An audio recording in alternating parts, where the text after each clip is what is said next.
Sempre tem um premiado. Bom, a gente está falando sobre patrística também, pais da igreja, falando sobre Inácio. Vamos pensar um pouco sobre Inácio. O primeiro pensamento que a gente viu aqui é que ele é um trinitariano. Só que no tempo de Inácio não se usava a palavra trindade ainda. Se falava da divindade de Jesus, se falava da divindade do Espírito Santo, da divindade do Pai. Acreditavam que o Pai, Filho e Espírito Santo formam só uma divindade, mas ainda a doutrina não está explanada. Ou você aceita ou você não aceita. Porque não é uma doutrina que você vai conseguir defender do dia para a noite, a fé na trindade. Não é do dia para a noite, demorou mais de 300 anos, que nem eu disse a vocês. E tinha outro problema que avassalava a igreja também, que era a questão da eclesiologia, ou da unidade da igreja. Eu falei para vocês que a principal doutrina que eles começaram a bater lá no segundo século foi cristologia. Os pais da igreja, eles trataram de cristologia. Mas tinha uma outra doutrina que estava lá também no começo, que é eclesiologia. Tá? Eclesiologia é a doutrina da igreja. Eclesiologia. Problema que Inácio enfrentava. Você imagina que você tem uma igreja sede lá em Jerusalém, outra em Éfeso, outra em Antioquia, outra igreja em Roma. Você tem 5 sedes diferentes. E cada bispo, ele é responsável por sua região eclesiástica, pelo seu bispado ou pelo seu episcopado. Só que é uma região tão grande e vão surgir várias seitas cristãs, pessoas que são líderes da igreja, mas pensam diferente da igreja. E uma das lutas que os gnósticos eles tinham é que eles não reconheciam a autoridade dos bispos, a autoridade episcopal, eles não reconheciam episcopal. Os gnósticos, eu estava explicando aqui para eles também, eram vários movimentos dentro do cristianismo de cristãos, que eles eram cristãos, mas eles não aceitavam o evangelho apostólico. Eram cristãos no nome, mas eles tinham doutrinas estranhas ao cristianismo.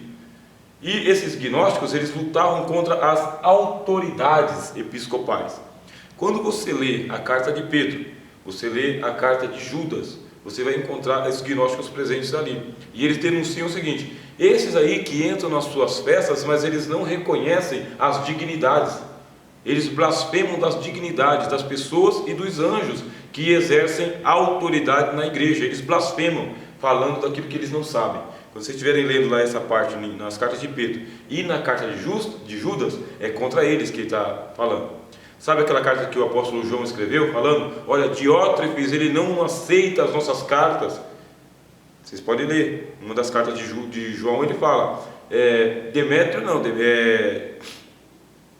todo mundo dá testemunho, mas de Diótrefes ninguém dá testemunho, porque ele não aceita nossas cartas e expulsa os irmãos que aderem à nossa autoridade, ao nosso ensino. O que os gnósticos estão ensinando? Eles estão dividindo a igreja, estão fracionando a igreja. Por isso você tem que levantar uma doutrina que é a eclesiologia. Eclesiologia. Como que eu vou defender a unidade da fé? A unidade do Evangelho, a unidade de Cristo, a unidade do Espírito, a unidade da igreja. Como? Se eu tenho dentro da igreja pessoas que lutam contra a autoridade do bispo, da liderança. Aí o Inácio, ele dizia o seguinte: olha, onde estiver o bispo, aí está a igreja. O Inácio de Antioquia, ele começou, ou ele deu andamento a uma eclesiologia que dizia o seguinte: se você não está em comunhão com o seu bispo, você não está em comunhão com Cristo, porque o bispo, ele é o representante da igreja e ele é o representante da ortodoxia, da doutrina. Como que você quer estar dentro da igreja sem comunhão com o teu pastor? O teu pastor que anda com você, que te aconselha, que ora com você, que te ministra a ceia, que te levou ao batismo. Agora você está lutando contra a autoridade do seu pastor. Você está fazendo isso e você vai inflamando os outros irmãos contra o seu pastor também. E por isso que o Inácio começou a dizer o seguinte: se não está em comunhão com o bispo, não está em comunhão com a igreja. Comecem a notar esses irmãos que ficam lutando contra as autoridades, porque na verdade ele está lutando contra a autoridade do Espírito Santo, porque nessa hora aqui, ele vai dizer o seguinte: o bispo tem o Espírito Santo, ou é o bispo quem põe as mãos e transfere o Espírito Santo, é o bispo quem tem a autoridade do Espírito Santo para poder aplicar tanto a ceia, quanto o batismo, quanto as penitências. O bispo tem o Espírito Santo, e se você não está em comunhão com o bispo, você também não tem o Espírito Santo. Essa aí é a doutrina da patrística também.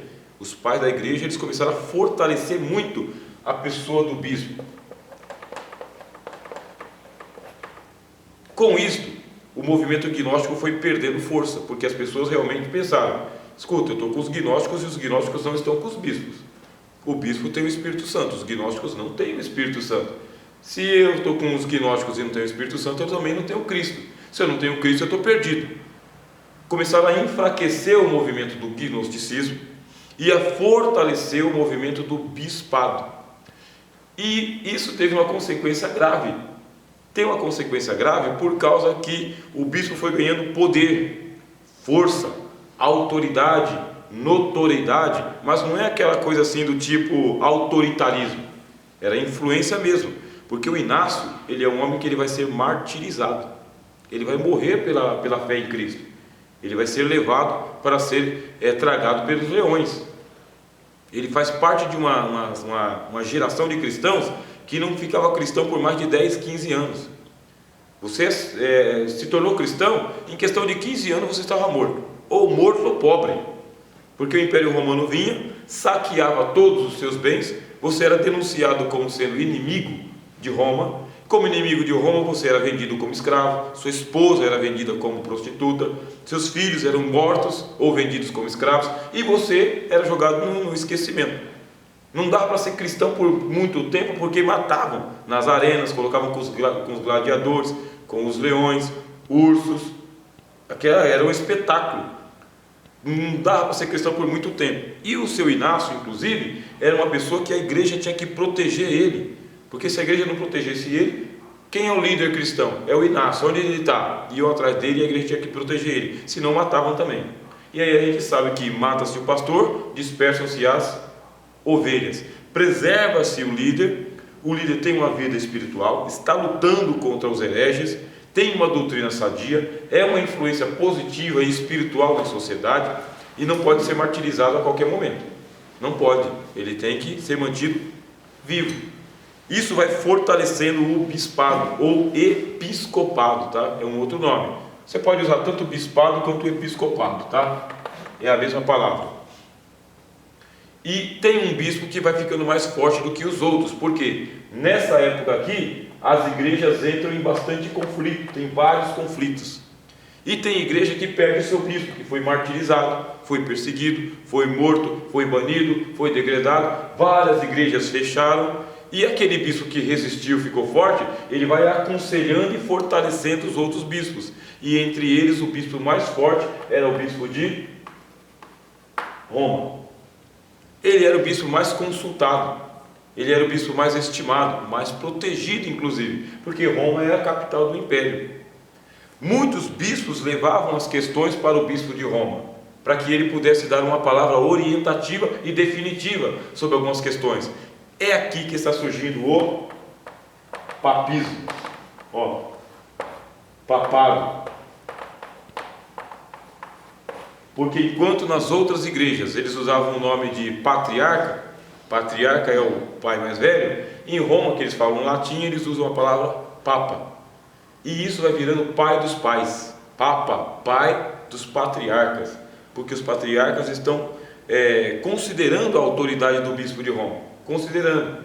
Inácio, ele não está defendendo o papado, ele está defendendo que o bispo na igreja local, ele tem que ser estimado muito mais do que esses líderes gnósticos. Só que a doutrina de Inácio vai evoluir, toda doutrina evolui, ela nasce com uma inocência, uma defesa, uma apologética, mas depois alguém vai pegar essa doutrina e vai transformar em alguma coisa a mais. Foi o que aconteceu lá na Idade Média, surgiu o papado. Bom, o Inácio, ele tem uma reputação da fé, da piedade, da doutrina, da conduta, e naquele tempo surgiu um ensino muito interessante que a gente tem que ter ele em mente hoje, que é a doutrina dos perfeitos, ou da perfeição cristã, tá? A doutrina da perfeição cristã. Aí você já vai para uma área da teologia que é salvação cristã ou escatologia, junto com vida cristã. O que é a doutrina da perfeição cristã? Ó, perfeição cristã. Como tinha muito crente morrendo, muito crente, começou um ensino que é o seguinte: Jesus ele disse para o jovem que era muito rico: queres ser perfeito? Vai, vende tudo que tens e dá aos pobres, vem e me segue. Quer dizer que Jesus ensinou que existe uma possibilidade de você se tornar uma pessoa perfeita, desde que você abra mão dos seus bens e comece a cuidar dos mais pobres. Começou por aí a doutrina da perfeição cristã. Todos aqueles que perdem os seus bens por amor a Cristo, mesmo que Roma vai lá e saqueia tudo, vende tudo, não negue a sua fé. Você não pode negar a fé. E isso aí está matando os filhos, está matando as esposas, está matando os maridos. E os crentes ficam naquela dúvida: por que Jesus está deixando isso acontecer? A gente tem essa dúvida hoje, né? Por que coisas ruins acontecem a pessoas boas? A gente tem essa dúvida, né? Naquele tempo você teria essa dúvida também. E o que os bispos ensinavam? Não perca a sua fé, porque Deus está dando a oportunidade de você entrar na eternidade com uma perfeição maior do que se você não fosse martirizado. Eles falam dos graus de perfeição, ó. Grau de perfeição. Caso você fosse martirizado, você entrava na glória mais perfeito do que se você não fosse martirizado. Uma morte natural, por exemplo, um crente que não teve que passar por isso. Se o crente não teve que passar por isso, ele não precisa se preocupar. Ele vai entrar na glória também, só que ele não vai entrar com a mesma glória que o mártir. Essa é uma doutrina que fortaleceu muito o coração dos cristãos do segundo e do terceiro século. Você imagina, está vendo seus filhos que estão sendo tragados pelos leões, mas a sua fé está firme no coração, porque você sabe que os seus filhos estão subindo na glória agora e já estão sendo aperfeiçoados. Não tem para onde ir, já foram lá para a presença de Deus. E você vai ser morto também, vai chegar aperfeiçoado. Aperfeiçoado. E essa doutrina foi ganhando cada vez mais força, mais peso, e aqui você tem a base dos santos intercessores, ó. Os santos mártires, intercessores. Porque os mártires, na hora que eles estavam morrendo, eles intercediam pelos seus algozes, e esses algozes depois se convertiam. Criou-se uma doutrina de que, já que você acabou de ser promovido para a glória, você continua intercedendo pelos vivos. Os mártires são intercessores diante de Deus, para que Deus não mate os seus inimigos. Surgiu aqui a doutrina da intercessão dos mortos em favor dos vivos. Não é a intercessão pelos mortos ainda, mas é a intercessão dos mortos em favor dos vivos. Mas não é qualquer morto, é um morto mártir, é alguém que foi promovido para a glória, está perfeito em Cristo. E essa doutrina ela fez um grandioso efeito, graus de perfeição. Se você perdesse os seus bens, você começava a ser aperfeiçoado.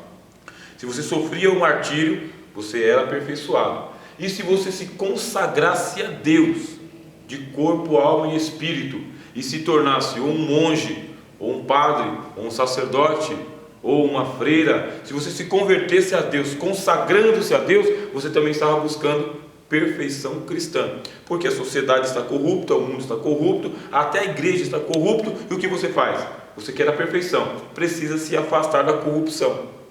É a doutrina da perfeição cristã que está no segundo e no terceiro século e que vai virar a base para a piedade da Idade Média. Quando você vai lá na Idade Média, que você vê aquelas católicas com o santo padroeiro, com aquelas cruzes e aquelas novenas e tudo isso, a base está lá nos pais da igreja. Não que eles ensinaram direto, só que é uma tradição, é um costume, e a igreja está abraçando isso daí. Quanto a doutrina tem lá. Bom, tem um outro ensino do Inácio, tá? Quando ele fala sobre o Espírito Santo. Rapaz, boa noite. Paz, tudo bem? Acaba aqui, ó, aqui a aula. Senhor? 10. 10 horas? Isso. Ah, é porque quando vocês saírem, vocês não trancam o cadeado não, porque eu vou retirar o carro. Aí, quando acabar, eu vou pegar o meu carro que tá aí, tá? Entendi. Aí vocês não precisam trancar o cadeado não. Tá. Tá? Obrigado. Nada.